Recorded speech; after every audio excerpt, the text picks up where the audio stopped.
Chapter 403. Contrary to Enon's grumpy face, Lusan had honestly taken Yudhir's hand and started with a prayer of joy. Little by little, an awkward gratitude welled up while listening to the prayer, expressing relief that no serious trouble had arisen and that the long standing injuries had improved. Once the prayer ended, after hearing a brief account from Enon, Lusan opened his mouth with a great relief. So, you don't have to worry as much about this hand as before. That's truly fortunate. You can't imagine how surprised I was when I was suddenly called here in the middle of the night. I'm sorry. No, it's I who should be sorry. Unlike Anon, I haven't been much help, so I feel more apologetic. Why are you speaking so nicely? I thought I was being kidnapped and interrogated or something. You were dragged here from sleep too. While he had guessed that Kishir might have been incredibly surprised, having vomited blood and even fainted, the reaction from Lusan and Enon at being pulled from sleep seemed to have been more significant than he had imagined. Yudhir, recalling the deep scar in the red eyes that looked down at him, closed his mouth and bowed his head in silence. Lusan quickly extended his hand, assuring that he was fine. It's only natural that you were called secretly since you were on a confidential mission with the commander. Earlier, Enon even told the commander such things because he was worried about you there. Why are you saying such mean things now? When did I? I never did. Anyway, give me those herbs. Yes, take them. Enon vehemently denied it, but Yudhir had already heard Lusan's words. Enon was worried about him and had said such words to Kishir. What did such words mean? Enon, was the commander not just going out? I'm going for this. Tell me what that means, Enon. Before he had even finished speaking, Enon hurriedly left. Watching his retreating figure, Lusan made a face as if he might laugh. He's truly remarkable. I knew he wouldn't be coward even in front of the commander, but earlier he was really... What on earth happened? With Enon gone, Lusan was the only one left to speak. Upon seeing Yudhir's gaze, Lusan hesitated momentarily before opening his mouth. When I was called and came here, Enon was already here. At that time, the commander was sitting here watching Yudhir.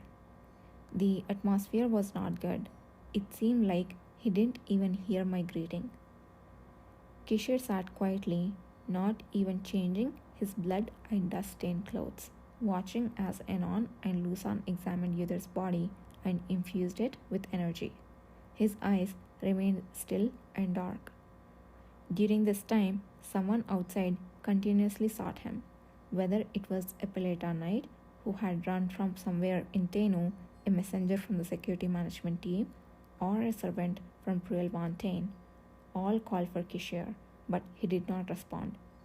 Normally, Nathan Zuckerman alone might have spoken to him, but strangely, even the southern knight looked at his lord with an unknowable expression, unable to easily speak. Eventually, Enon, his nerves sharpened by the continuous calls from outside, exploded. He turned to Kishir and opened his mouth with fierce eyes. Excuse me, but may I say something? ... This fellow is surprisingly alright, despite how he looks. It's quite astonishing, considering what he's been through. So, there is no need to look at him as though he's about to die. A rough and unrivaled voice made Lusan's gallbladder chill, but Enon continued speaking. But there is no environment as toxic to the patient as the noise outside. I understand that you want to be angry with me, but it's incredibly uncomfortable when you interfere like this. Sir Enon! Lusan was startled, but Kishir laughed softly at those words. The man, waking from a long contemplation and wiping the dried blood from his eye with his hand, stood from his seat with his usual expression shortly after. Yes, good. It's a relief that he's alright, despite appearances. I will leave for a while, so please take care of things. The man, who had been looking down at Yudhir's face, soon turned and walked away. Nathan Zuckerman also followed him, but just before opening the door, Kishir paused as if struck by a thought. His final command was as follows: help either Ale to rest as much as possible, but have someone watch over him until he wakes. If I haven't returned by then, that's the message. After hearing Lusan's story, Yudhir swallowed dryly. He learned the names of some emotions he hadn't known before, but what he was feeling now was different, and he couldn't express it in words. Only that inside his chest he stung a bit, as if he had just woken from a dream. I already knew that the commander cares about Yudhir, but this time I was really surprised. Yudhir must not be harmed even by a scratch from now on. Of course, no one in the cavalry should be injured either. Lusan jokingly said, half seriously, half in jest, a smile playing at the corner of his lips. Yudhir could not respond to him. Afterward, he gulped down a very bitter herbal tea and various medications until he was almost bursting. Whether there was a sleeping drug in it or not, he closed his eyes unknowingly, and when he woke up, the presence of the two was gone, and one person was sitting in their place.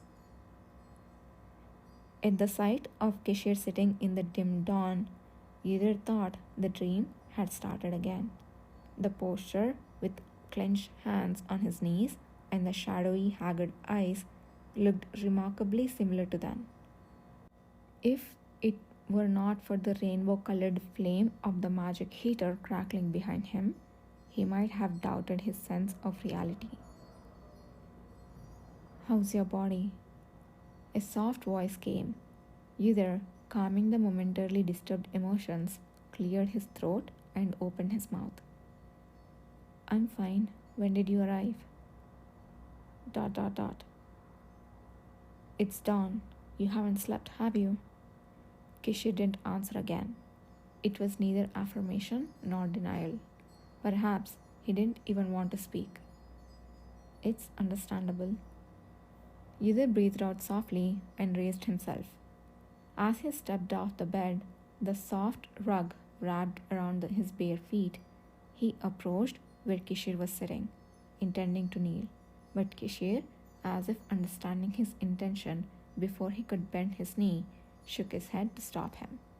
With no other choice, he stood straight in front of the seated man and opened his mouth. I apologize. ... I have caused you worry and concern with my immature judgment. I should have told you about the medicine that Enon provided, but judging that the condition was not serious and the situation needed to be resolved urgently, I delayed a detailed report. You must have been quite surprised when I suddenly vomited blood and fainted. ... Thank you for bringing me here nonetheless. I have heard from Enon and Priest Lusan that you took great care, in many ways.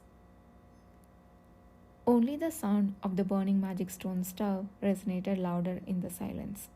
It was so quiet that one might even hear the beating of one's heart. At that moment, Kishir finally relaxed the strength in his hands that were resting on his knees.